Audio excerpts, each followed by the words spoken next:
Welcome to another day of Bhagavad Gita Sadhana. It's a pleasure to have you. We're looking at Samatvam, the ability to be yourself. Of course, as we discussed a couple days ago, first you have to figure out who you are. And in many spiritual traditions, including the Gita, it's remarked that it's not about figuring out who you are so much as remembering who you are. And we've talked about memory the past couple days. And since we're talking about Samatvam, equanimity, the Gita always mentions, well, almost always, not always, because then there's never, right? The opposites of something. So where there's pleasure, there's pain. Where there's fame, there's infamy. Where there's heat, there's cold. And where there's remembering, there's forgetting. Krishna does talk about in the Gita how he is the source of both memory and its loss. This can have practical applications for our lives. Yesterday, when we gathered, I invited you to contemplate how you wanted to be remembered, like what legacy you would lead. But something that may be even more important to contemplate, which I'll invite you to do today, is to contemplate the fact that you will be forgotten. Most likely, you will be forgotten. Whenever I go to events or see memorials that say, we will always remember, we will never forget, I think, yes. In my experience, as a human being who's only been here for a short time on this earth, that is not true. People forget. If we could remember, we wouldn't need memorials, for example. We would just have it in our memory. But memories fade, stone crumbles, letters are worn away by time, letters on gravestones and statues. And we need to accept the fact that we're going to be forgotten. We often live life like, I want to be remembered, which is great. We all do. That's part of the function of the ego, to keep surviving. Even if the physical body doesn't survive, then we survive somehow.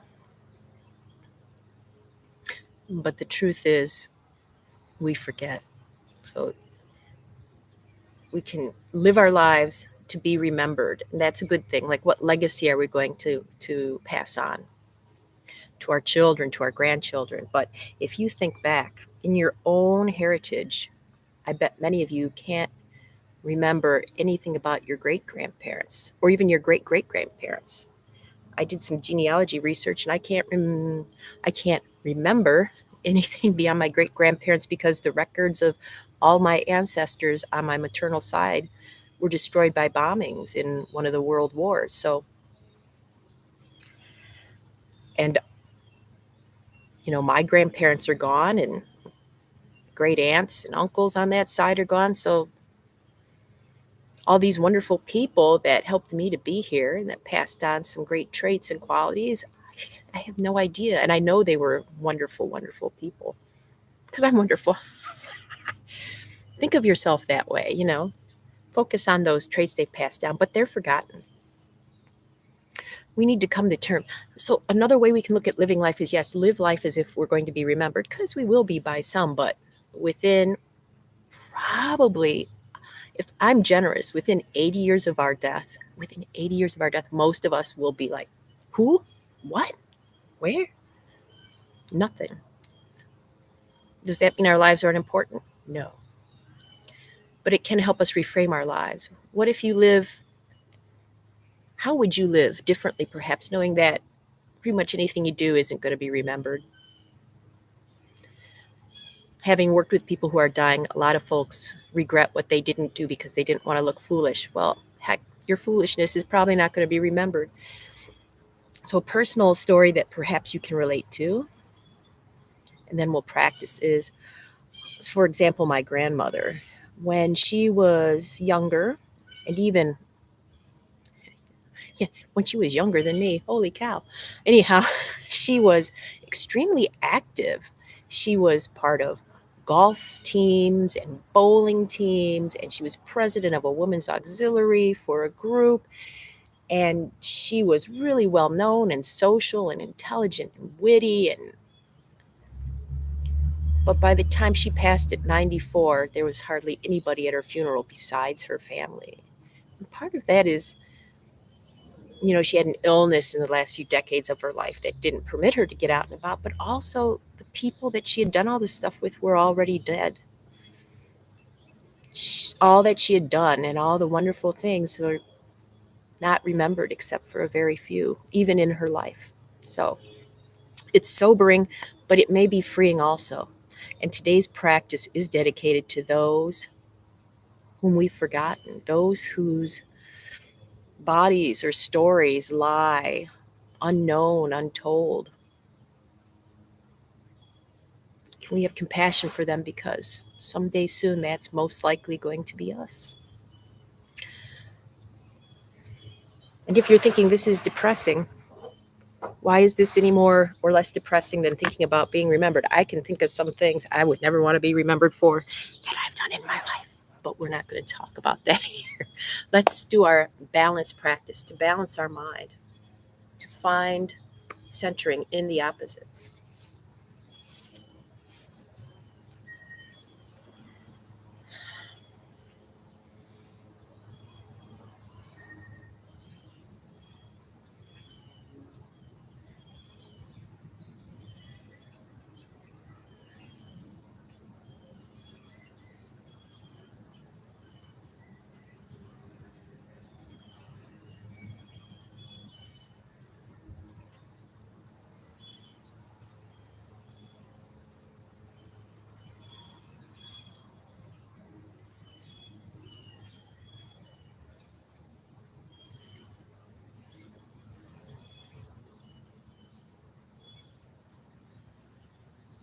Switch sides.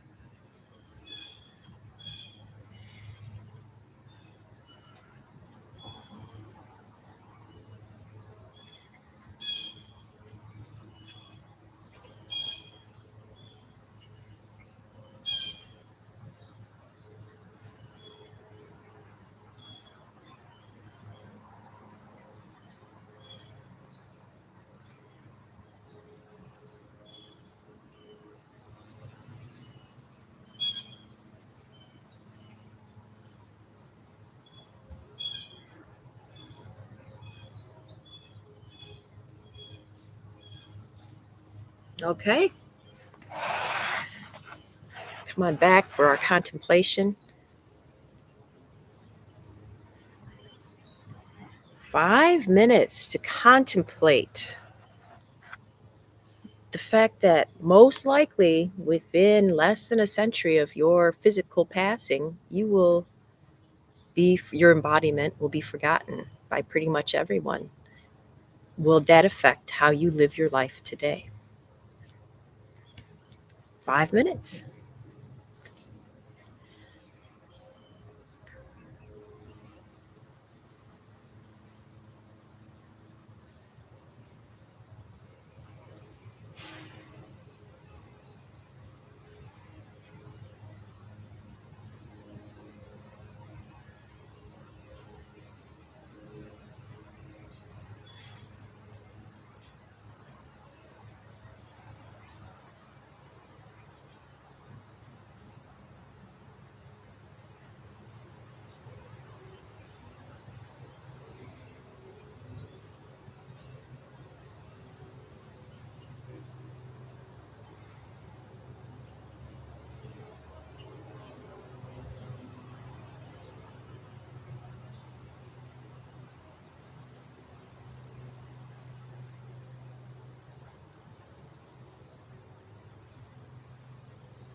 Please come back from the meditation.